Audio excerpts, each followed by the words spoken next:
উকিলবাবু যেখানেই থাকুন ওনাকে তাড়াতাড়ি বাড়িতে আসতে বলো, কি ফোন করো। ঠিক আছে ঠাকুর। হ্যাঁ। ওহ, হ্যাঁ।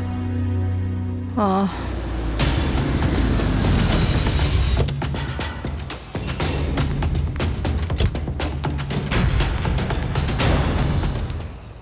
উকিলবাবু ওকালতনামা ঠিক পড়ুন। আছে মাসিমা। Devarakonda Annapurna, wife of late Devarakonda Kartik Rao, নিজের সম্মতিতে লেখা এই উইলে অন্নপূর্ণা দেবীর নামে যা যা সম্পত্তি আছে সেই সবকিছু নাতির নামে দিতে চান। তার জন্য কিছু শর্তও লিখেছেন।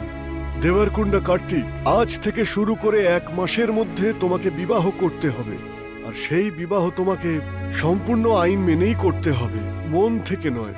যদি এর মধ্যে বিবাহ না করো তাহলে কার্তিক পুরো সম্পত্তির মধ্যে মাত্র 5%ই পাবে, এছাড়া আরো কিছুই পাবে না।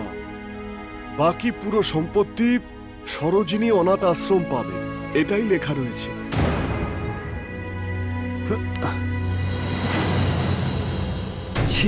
কার্তিক,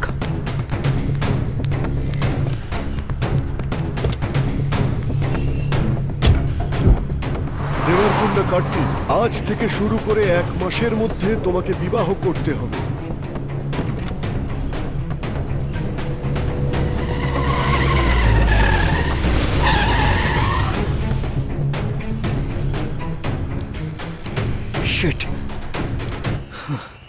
এই 1 মাসের মধ্যে যদি বিবাহ না হয় তাহলে কার্তিক পুরো সম্পত্তির মধ্যে মাত্র 5%ই পাবে, এছাড়া আর কিছুই পাবে না। এই পুরো সম্পত্তি সরোজিনী অনাথ আশ্রম পাবে, এটাই লেখা আছে। May I come in sir? Come in. Sir, ওই মুম্বাই কনসালটেশনের কোটেশনটা রেডি আছে স্যার। ওকে, তুমি কি আমাকে বিয়ে করবে এখন, এই মুহূর্তে? ছাড়ুন, ছাড়ুন আমাকে প্লিজ, প্লিজ, প্লিজ ছাড়ুন। যতক্ষণ না উত্তর দেবে ততক্ষণ অব্দি আমি ছাড়বো না। আমাকে এক্ষুনি যদি না ছাড়েন তাহলে আমি এক্ষুনি পুলিশ রাখবো আর আপনাকে অ্যারেস্ট করিয়ে দেবো। এই কোম্পানি বন্ধ হয়ে যাবে।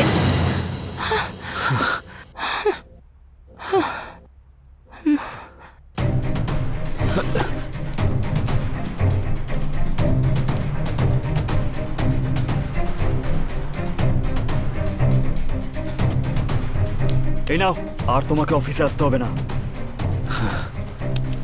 আমি তোমার টাকা আর জব চাই না।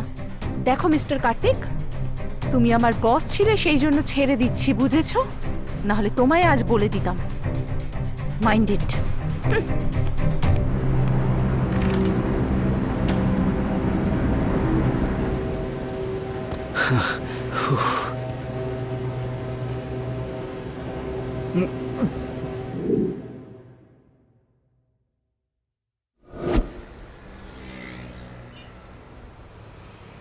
খুব কঠিন বস, আমি খুব ট্রাই করেছি, কিন্তু এক্ষুনি কোনো মেয়ে আপনাকে বিয়ে করবে না।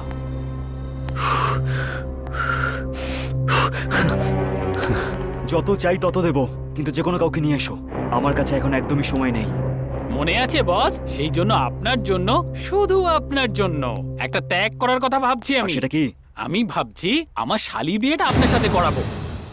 বাহ রাজু, হ্যাঁ, thank you Raju, thank you very much, thank you. এই ছেলেটার নাম হলো কার্তিক। আমরা বন্দনাকে তোমার কাকির বাড়িতে বিয়ের জন্য পাঠিয়েছিলাম না, একে দেখে ওদের খুব ভালো লেগে গেছে। শুধু এটাই নয়, ও এর সাথে কোনো রকম পণ ছাড়াই বিয়ে করবে। কি বললে? এটা স্বপ্ন নাকি স্বপ্ন হোক বা সত্যি বা কোনো মায়া হোক, এসব আমি জানি না, কিন্তু আমাদের জন্য আশীর্বাদ। কেন গো? ওনার খুব বড় একটা ট্রাস্ট আছে, আর ওরা লোকজনের সেবার কাজ করে। তোমার অপারেশন করার জন্য ওই ট্রাস্ট সব খরচা নিজেই করবে, এটাও বলেছে। এটা সত্যি বলছো জামাইবাবু? দিদির অপারেশন করাবে তুমি? কত ভালো মানুষ আপনি। ওরা নয় বন্দনা, তুমিও এখন বড় লোক হতে চলেছো। তুমি ওই বাড়ির বউ হয়ে থাকবে। কি বলো? সৌভাগ্য একবারই দরজা খটখট করে, হ্যাঁ বলে দে না। তোমার পছন্দ মানেই আমার পছন্দ।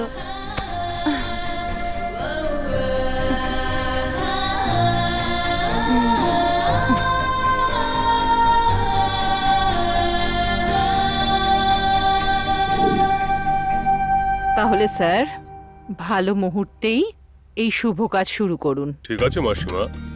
বন্দনা,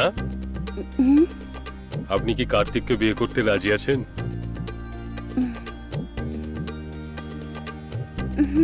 আমি রাজি আছি। বাবা কার্তিক, বন্দনাকে বিয়ে করতে তুমি রাজি আছো? আমিও রাজি। তাহলে ঠিক আছে, এই মঙ্গলসূত্রটা আপনি বন্দনার গলায় পরিয়ে দিন।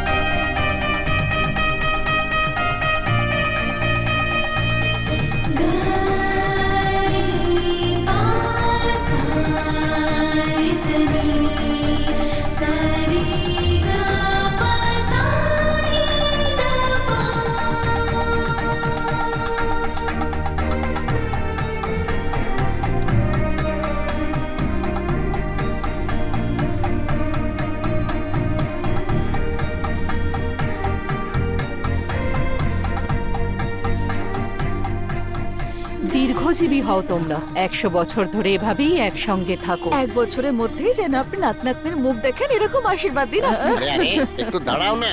প্রিন্টিং মেশিন মনে করেছো যে প্রিন্ট বের করে তাড়াতাড়ি দিয়ে দেবে? ছাড় না, ও তো নিজের সরল মন থেকে এই কথাটা বলছে। এরকমই হওয়া উচিত। তথাস্তু। এসো মা, বসো আমার পাশে।